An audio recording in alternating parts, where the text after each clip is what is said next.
오늘은 레위기 20장 말씀입니다. 레위기 18장에서 오늘 본 20장은 하나님의 백성으로 거룩하게 살아가도록 지켜야 할 성결법을 구체적으로 이야기합니다. 이 가운데 오늘 읽은 레위기 20장은 사실은 18장하고 굉장히 많이 닮아 있어요. 보면 실제 14가지의 규례가 반복되어 있습니다. 차이가 있다면 18장에서는요, 무엇을 하지 말아라 라고 금지 명령으로 끝나요. 그런데 오늘 본 20장을 보면 하지 말아라, 그러면 죽을 거다. 그러면 백성 중에서 끊어질 거다. 그들의 죄를 담당하게 될 것이다. 뭐냐면 금지에 대한 처벌까지 구체적으로 이야기합니다.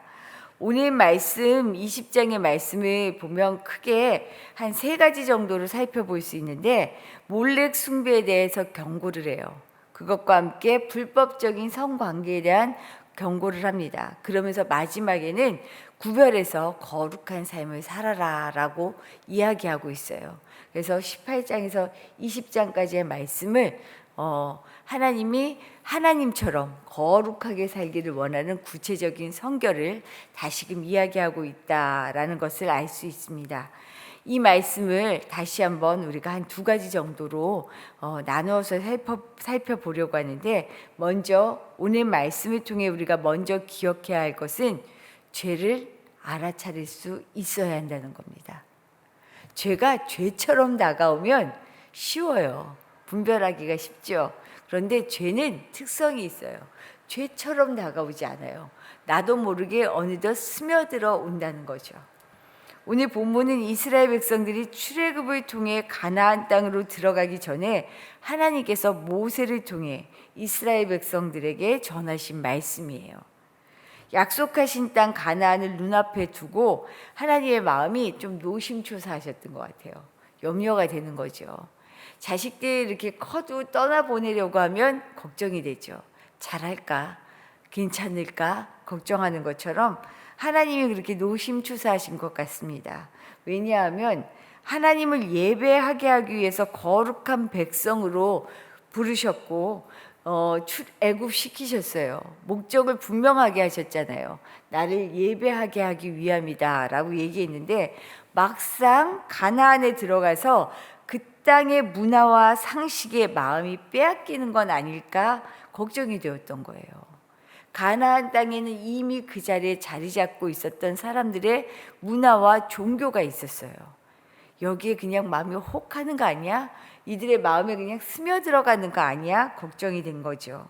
그래서 새로 맞이하게 될 그 땅에서 어떻게 살아야 할지를 구체적으로 일러주시는 거죠. 또 경고까지 담아서 아주 단호하게 오늘 말씀하고 계시는 겁니다. 아까 말씀드렸지만 가나안에는요, 이미 이전에 자리 잡고 살고 있었던 이들의 종교와 문화가 있었어요. 특히 오늘은 몰록이라고도 얘기하죠. 이것은 가나안 사람들이 지키는 종교적인 제의였어요. 어떤 거냐면 특별히 암몬 사람들이 섬기던 우상인데, 사람의 몸에 황소 머리를 하고 있었어요. 그리고 2팔을 벌리고 있습니다. 그 앞에서 제사를 드릴 때는 이 2팔을 벌리고 있다는 게 사실은 그런 걸 의미한다라고 얘기해요. 2팔을 뭐냐면 자식을 불태워서, 그 앞에서 불태워서 제사로 바치는 거거든요. 인신 제사예요. 이 2팔을 벌린 거는 그 자식을 내가 받고 있다라는 것을 의미한다라고 얘기해요. 이렇게 들으면 말도 안 되는 것 같잖아요. 자식을 어떻게 불에 태워 던져서 제사의 제물로 바칠 수 있을까 싶은데, 사실 이런 전통은 우리나라에서도 비슷하게 있지 않았나라는 생각이 들어요. 심청이 이야기를 보시면 인당수에 딸을 바치죠. 어때요? 물속에 용왕님들의 마음을 이렇게 누그러뜨리기 위해서 처녀를 제물로 바쳤다라는 게 우리 동화 속에도 나오고, 어떻게 보면은 옛날에 전설의 고향 뭐 이런 데 보면은 그런 내용들이 있잖아요. 잠잠하게 하기 위해서 신에 대한 두려움 마음들을 가지고 있는데, 뭐라라고 딱 집어 얘기하진 않지만 범신론적이다라고 얘기하죠. 그들의 마음을 누그러뜨리기 위한 여러 가지 방법들을 사람들이 생각해내죠. 이런 것들이 제물로 바치는, 사람을 제물로 바치는 것이 암암리에 여러 지역에서 같이 있었던 것 같아요. 사실 열왕기상 11장을 보면요, 우리 지혜의 왕 솔로몬에 대한 이야기가 나오는데, 솔로몬 역시도 몰렉을 위한 산당을 만들었던, 신당을 만들었던 것을 볼 수 있어요. 11장에 나오는데, 사실은 솔로몬이 지혜의 왕이다, 하나님 앞에 부르심을 받은 지혜의 왕이다 라는 것을 알 수 있지만, 나중에 보면 이방 여인들을 아내로 굉장히 많이 맞이하죠. 그러면서 자연스럽게 그가 하나님의 마음을 쫓기보다는요, 하나님에게서 마음이 떠나서 이방 여인들의 문화를 자연스럽게 받아들여요. 그래서 이방 신들을 위한 산당을 짓는 걸 봅니다. 구체적으로는요, 몰렉을 위한 산당도 지었던 것이 열왕기상 11장에 나와요. 이런 걸 보면 사람의 마음이 자기도 모르게 자기가 보고 듣고 하는 것을 따라가는구나라는 것을 알 수 있어요. 대다수가 움직이면 잘못도 잘못인지 모르고 지나가게 됩니다. 더욱이 오랜 동안 깊숙이 자리 잡은 일들에 대해서는요, 누구든지 무감각해지기가 쉬워요. 모두가 그러니까. 그래서 그러려니 지나가는 경우가 많다는 거죠. 이런 우리의 마음을 아시기 때문에 하나님께서 죄를 알아차리고 구별되게 살 것을 지금 경고하고 계셔요. 죄를 알아차릴 수 있어야 합니다. 그런데 죄를 죄로 분별할 수 있는 것, 무엇을 통해 알 수 있을까요? 다른 것이 없어요. 하나님의 말씀 아니면 분별할 수가 없어요. 사람들의 말, 대중의 움직임, 다수의 의견, 이것이 우리 삶의 잣대가 될 수 없습니다. 하나님 모두가 그렇다고 얘기해도, 세상이 다 이것이 맞다고 얘기해도 세상이 잣대가 될 수 없기 때문에 하나님의 말씀, 하나님의 잣대를 통하여 세상이 잘 돌아가고 있는 건지 잘못 돌아가고 있는 건지, 내가 세상을 따라 움직이고 있는 건지 하나님의 말씀에 따라 움직이고 있는 것인지 볼 수 있는 기준은 하나님의 말씀 외에는 다른 것이 없어요. 하나님의 말씀을 통해서만 죄를 죄로 알아차리며 세상에 물들지 않을 수 있다는 거죠. 오늘 본문에 보면 당시 유행했던 몰렉의 종교의식뿐만이 아니라 다른 우상 종교에 대해서도 경고하시는 것을 알 수 있어요. 우리 6절 말씀 한번 같이 읽어볼까요? 6절입니다. 접신한 자와 박수무당을 음란하게 따르는 자에게는 내가 진노하여 그를 그의 백성 중에서 끊으리니. 이 당시에 많은 사람들이 따라가고 쫓아가는 그 존재를 얘기하고 있죠. 그런데 하나님께 예배를 드리기 위해 출애굽한 이스라엘 백성들이 그 본질을 잊어버리고 하나님께 예배하기 위해서 나온 사람들 아니에요. 그들이 본질을 잊지 않도록 경고하시면서 이들이 우상을 따르는 일을 뭐라고 표현하냐면 음란하게라고 표현해요. 접신한 자와 박수무당을 음란하게 따르는 자. 왜 그렇게 표현했을까? 우상 숭배는 하나님에 대한 우리의 간음죄다라는 것을 강조하고 있어요. 마음이 뺏겼다라는 거죠. 이런 맥락을 따라서 몰렉이나 다른 우상을 섬기는 일을 하지 말 것을 경고한 것입니다. 그러면서 바로 8절 이후에 보면요, 8절 이후부터는 쭉 성적인 범죄에 대해서 구체적으로 이야기해요. 열거한 내용들을 보면 사실은 우리 읽으면서도 민망하잖아요. 성경 말씀에 굳이 이렇게 인간의 죄상이 그대로 드러나는 이런 추잡한 정말 사람의 죄를 다 성경에서 굳이 왜 썼을까 싶은 생각 들지 않으세요? 하나님의 뜻을 저버리고 다른 우상을 섬기는 것이 이렇게 극악무도한 죄다라는 것을 보여줘요. 하나님을 향한 우상 숭배가 하나님을 향한 우리의 간음죄라고 표현했잖아요. 이것을 구체적으로 지금 우리에게 느끼고 보여주게 하시는 것 같더라고요. 이런 거구나. 우상 숭배가 정말 이렇게 무서운 죄구나. 하나님이 우리 마음에서 중심에서 떠나버리고 내가 다른 것에 사로잡혀 사는 것이 어떤 것인지를 지금 이 8절 이후의 말씀을 통해서 그대로 보여주고 계시는구나 생각되더라고요. 눈에 보이지 않는 이 우상숭배의 죄가 얼마나 큰 죄악인지 그 실상을 가늠해 보는 것이 쉽지 않습니다. 그래서인지 성경에서는 굳이 이런 죄를 일일이 기록하면서 나를, 우리의 마음을 보게 하고 있구나라는 생각이 들더라고요. 그렇다면 이제 우리는 두 번째로 생각해 보아야 할 일이 있습니다. 우리 시대의 우상 숭배는 무엇일까? 아니, 나의 우상은 무엇일까? 이제는 나의 우상을 알아차려야 합니다. 우리는 흔히 우상 숭배라고 하면 불상이나 혹은 제사상 앞에 절하는 것 정도로 생각하는 것은 아닐까?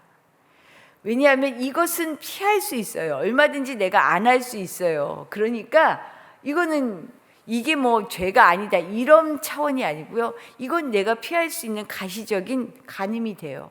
그런데 이것은 우상 숭배의 세 발의 피라는 거죠. 왜냐하면 언제든지 비껴갈 수 있는 보여지는 것이기 때문입니다. 정말 두려운 존재는요, 나도 모르게 스며들어서 뼛속까지 나를 사로잡고 있는 것이 있지 않은가라는 거예요. 뼛속까지 내 마음과 영혼에 스며들어 내가 살면서 쫓고 있는 것이 있는지를 볼 수 있어야 합니다. 하나님보다 더 귀하게 소중하게 여기며 내 삶의 가장 중요한 존재 가치로 자리 잡고 있는 것이 혹시 내 속에 있지 않은지를 볼 수 있는 것, 이것이 지금 우리에게 필요한 거라는 거죠.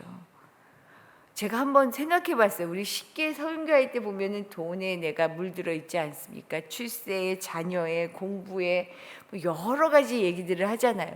자존심 별거 다 드는데 진짜 내가 살아가는 삶을 지탱하기 위해 필요한 것들이 너무나 많지요. 일일이 거론하기도 쉽지가 않아요. 그런데 내 삶에 가장 필요한 것들을 알아차리려면 내가 어떤 우선순위를 두고 살아가고 있는지를 볼 필요가 있는 것 같아요.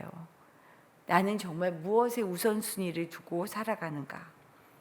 새로운 땅, 가나안에 들어가면서 이들의 삶을 지탱하고 살아가는 힘이 되는 것은 그 땅에 자리 잡고 정착하기 위한 수많은 조건들이었을 것입니다. 그러니 가나안 시민들이 풍요를 준다고 하면 그것에 혹하는 거죠. 바알에, 아세라 신에 풍요를 갖다 준다니까, 자식을 낳게 해준다니까, 여러 가지 등등이 있겠죠. 나도 하나님께서 약속하신 새 땅을, 하나님은 새 땅을 향해서 젖과 꿀을 내어주신다고 말씀하시면서 우리에게 어떤 축복을 얘기하셨죠?